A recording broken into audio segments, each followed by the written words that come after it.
अल्हम्दुलिल्लाह वकफ़ा वसलामुन अला इबादिहिल्लज़ीना इस्तफ़ा अम्मा बाद फ़अऊज़ु बिल्लाहि मिनश्शैतानिर रजीम बिस्मिल्लाहिर रहमानिर रहीम रब्बि इश्रह ली सदरी व यस्सिर ली अमरी वहलुल उक़्दतम मिन लिसानी यफ़क़हू क़ौली। मौजूद ख़वातीन हज़रात, इस वक्त पाकिस्तान जिस सूरत हाल से दो चार है और जो क्राइसिस ये मुल्क देख रहा है, 52 साल पहले 1971 और 70 में जो क्राइसिस आया था वो भी इतना खौफनाक नहीं था। उसकी बुनियादी वजह यह है कि उस वक़्त हमने ये एक किस्म का ज़हनी तौर पे फ़ैसला कर लिया था कि बंगाली हमसे अलहदा हैं और वो ऐसी कौम है कि जिनको अब हमारे साथ नहीं रहना चाहिए। न सिर्फ ये कि पाकिस्तान की आवाम को एक तवील प्रोपोगंडे के तहत बंगालियों को एक नाकारा किस्म की कौम बताया गया था और ये समझाया जाता था कि ये बंगाली जो हैं, इनको हम अगर यहाँ से पैसे न दें, इनको हम चावल न भेजें, इनको खुराक न दें तो ये भूखे बंगाली जो हैं ये इनकी ज़िंदगी नहीं गुजर सकती। इसके साथ साथ वही जो कुदरतुल्लाह शहाब जो लिखते हैं कि अयूब ख़ान ने, उन लोगों ने फ़ैसला कर लिया था कि ये बंगाली बहुत ज़हीन कौम है और सिविल सर्विस में आते हैं तो ज़ाहिर बात है कि उन ज़हीन होने की वजह से पहली 3-4 पोस्टों पे वही आ जाते थे और फिर उनको अगर नौकरी करनी होती थी तो लाहौर में या कराची में करते थे। यहाँ से जो लाडले ब्यूरोक्रेट थे उनको चिटागांग में और कमीला में जाना पड़ता था। ये अलग बात है कि जो चिटागांग और कमीला में जाके भी ये ऐसे रहते थे कि जैसे कोई नवाब रहता है और बड़े बड़े घरों के अंदर और शानदार किस्म की रहायशगाहों के अंदर और बंगालियों को मुलाजिम रखते हुए और इस तरह की सूरत। यहाँ तक कि पाकिस्तान के अंदर यहाँ पर अगर एक मज़दूर की तनख्वाह 4 रुपये थी तो बंगाल में, ईस्ट पाकिस्तान में 1 रुपया तनख्वाह थी। बंगाली जो थे जब इस्लामाबाद और लाहौर आते थे तो अक्सर कहा करते थे कि इन दोनों की सड़कों से पटसन की बू आती है, क्योंकि उस वक़्त पाकिस्तान का ज़र मुबादला या पटसन था और या फिर यहाँ से चावल थे, क्योंकि उस वक़्त तक पाकिस्तानी जो थे वो बैरून मुल्क नहीं गए थे और जो फॉरेन रेमिटेंसेस यहाँ पर नहीं आई थी। उस ज़माने में 2 सियासी पार्टियाँ थीं। एक सियासी पार्टी थी जुल्फ़िकार अली भुट्टो की और दूसरी सियासी पार्टी थी शेख मुजीबुर रहमान की। शेख मुजीबुर रहमान की सियासी पार्टी ने 300 के हाउस में से 160 नशिस्तें जीत ली थीं और 160 का मामला ये था कि 162 नशिस्तें जो थीं वो मशरक़ी पाकिस्तान से थीं और उनमें से सिर्फ 2 नशिस्तें जो थीं वो बच गई थीं जो उसके हाथ से, और एक थी नूरुल अमीन साहब की और दूसरी थी राजा त्रिदेव राय की नशिस्त। जबकि जुल्फ़िकार अली भुट्टो जो थे वो इस तरफ मगरबी पाकिस्तान में थे तो उनको सिर्फ 81 नशिस्तें उनके हाथ में आई थीं, जबकि 35-36 की नशिस्तें ऐसी थीं कि जो कि अपोजिशन के पास थे। 2 सूबे जिनमें एक उस वक़्त खैबर पख्तूनख्वा जो कि सूबा सरहद होता था और बलोचिस्तान, उसमें भुट्टो का वजूद नहीं था। सिर्फ पंजाब और सिंध और ख़ास तौर पे पंजाब ऐसा खिता था कि जिसके अंदर भुट्टो मौजूद था। वही खौफ जो इस वक्त इमरान ख़ान से है कि इमरान ख़ान को अगर इलेक्शन में लाया गया तो फिर ना नून लीग रहेगी, ना पीपल्स पार्टी रहेगी, ना मौलाना फजल रहमान को कुछ सीट मिलेगी। वो ये खौफ तो अभी आया नहीं, उस वक़्त खौफ जो था वो सामने सर पे सवार हो चुका हुआ था।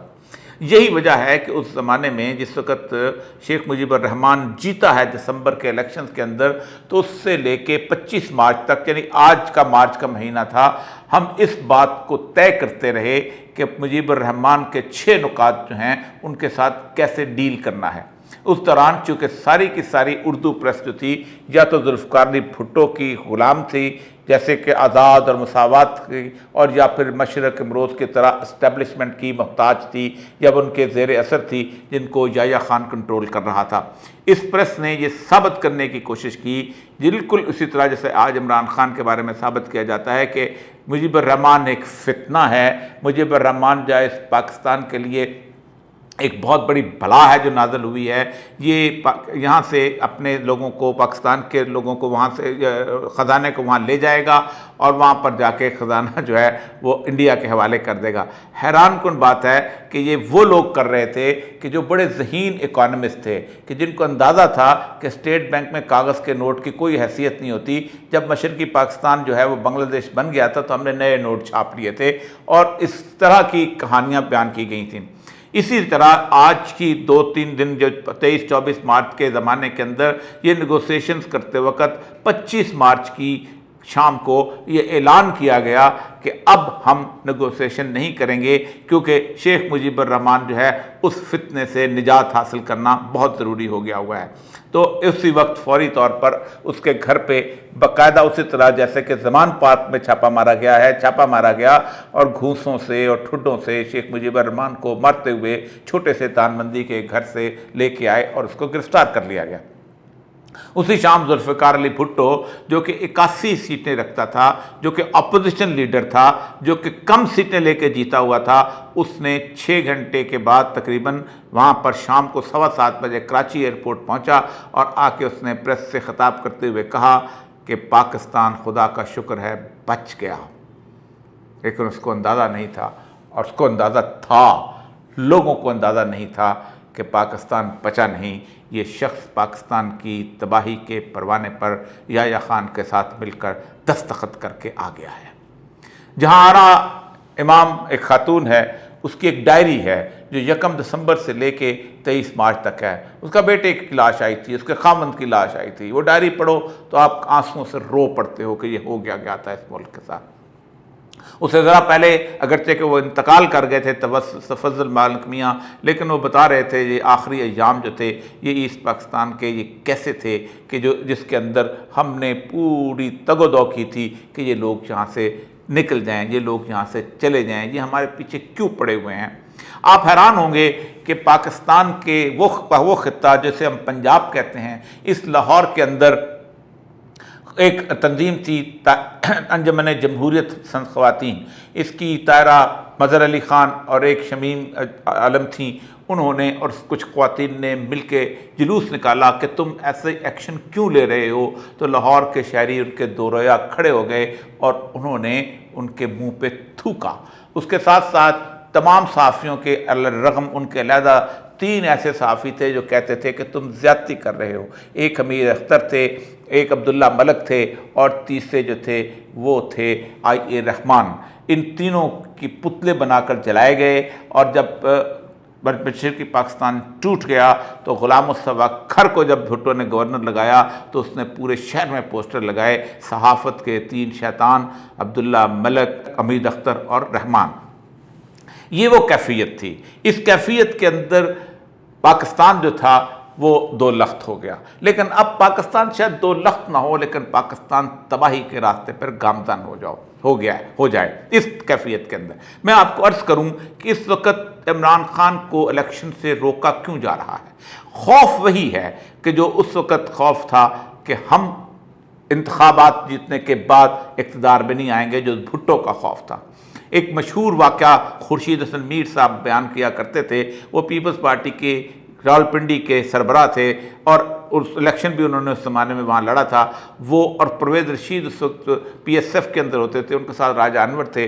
वो कहते थे कि हम जब इलेक्शन के रिज़ल्ट्स के बाद रावलपिंडी में गाड़ी में बैठे हुए थे तो भुट्टो मेरे साथ वाली नशिस्त पे था और मैं गाड़ी ड्राइव कर रहा था और पीछे परवेज़ रशीद और उसके साथ साथ राजा अनवर बैठे हुए थे।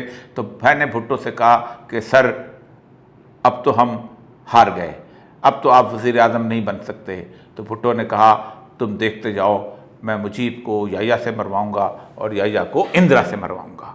और वाकई ऐसा हो गया फिर उसके बाद। लेकिन आज की कैफियत बहुत खौफनाक है। आज की कैफियत जो है वो बांग्लादेश जो है उससे कई हज़ार गुना ज़्यादा खौफनाक है। उसकी वजह यह है कि बांग्लादेश में मुक्ति बानी बड़ी लेट जो है वो बनी थी और उसके बाद उसके अंदर उसका जो सारे का सारा ट्रेनिंग थी वो बड़ी लेट 1 साल 1.25 साल के अंदर हुई थी और उनके हथियार भी उस तरह के नहीं थे। इस वक्त पाकिस्तान के अंदर गुज़श्ता तकरीबन 20-25 साल से जब से 9/11 हुआ है, पाकिस्तान में बाकायदा इंटरनेशनल लेवल पे मुसल्लह गिरोहों की ट्रेनिंग चल रही है। BLA की भी ट्रेनिंग चल रही है और TTP की भी ट्रेनिंग चल रही है। और गुज़श्ता तकरीबन 20 सालों में मुशर्रफ साहब की मेहरबानी और अमेरिका की ग़ुलामी की वजह से हम 70,000 लाशें उठा चुके हैं। इस वक्त सूरत हाल जो है ज़्यादा खौफनाक इसलिए है कि अगर पाकिस्तान में इलेक्शन को आगे किया गया और पाकिस्तान में इलेक्शन ना रखे गए या पाकिस्तान में वो काम किया गया जैसे शेख मुजीबुर रहमान के साथ किया गया था कि इमरान खान को इलेक्शन से निकाला गया, तो फिर वो अनारकी फैलेगी जो किसी के हाथ में आएगी। और अनारकी का फ़ायदा हमेशा मुसल्लह ग्रुप उठाया करते हैं। इस वक्त पूरी दुनिया के एम्बेसडर्स जो हैं वो पहले तो समझते थे कि हम एंटी इमरान खान को ख़त्म कर लेंगे और उसके बाद हम अपने तौर पे पाकिस्तान को एक स्टाइल से चलाएंगे और अपने ज़ेर साया वैसे ही रखेंगे जैसा रखा था। लेकिन अब इस वक्त अमेरिकन एम्बेसडर से लेके बाकी तमाम लोग तक पाकिस्तान में मुलाकातें कर रहे हैं, बाहर मुलाकातें कर रहे हैं।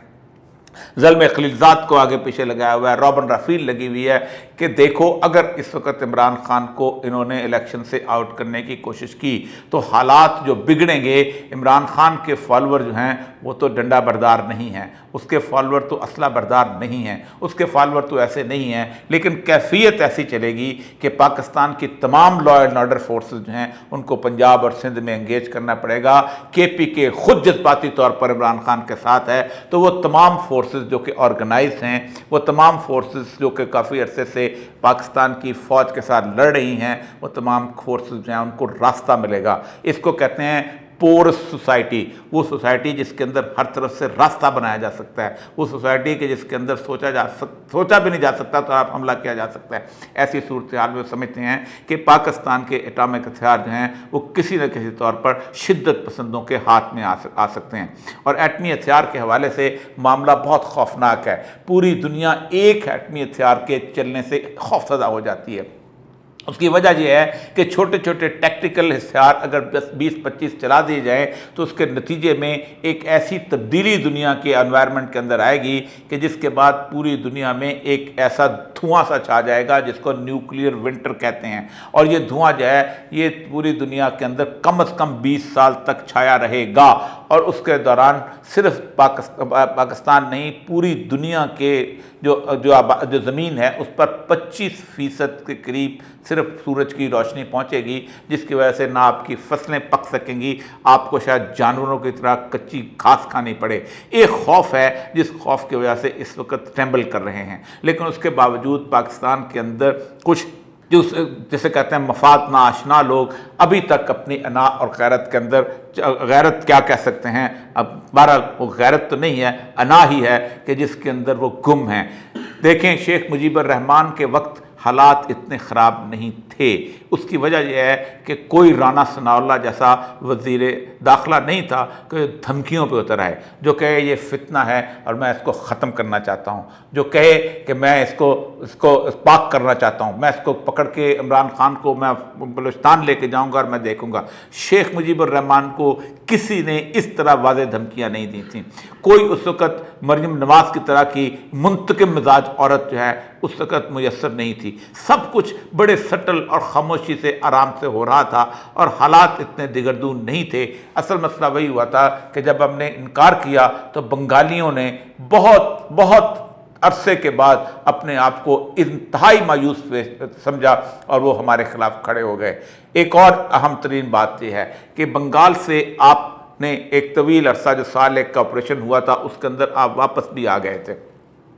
जो पहला 25 मार्च से पहले आपको याद होगा कि याकूब अली खान साहब, ये लेफ्टिनेंट जनरल होते थे जो वज़ीर ख़ारजा हैं, इनको भेजा गया 1 मार्च को। तो याकूब अली खान ने 4 सफ़े का एक ख़त लिखा और इनकार कर दिया कि मैं नहीं करूँगा, आप गलत कर रहे हैं। उनको डिमोट करके मेजर जनरल बना दिया गया और वो उन्होंने फिर कभी अपने नाम के साथ ना मेजर जनरल लिखा ना लेफ्टिनेंट जनरल लिखा।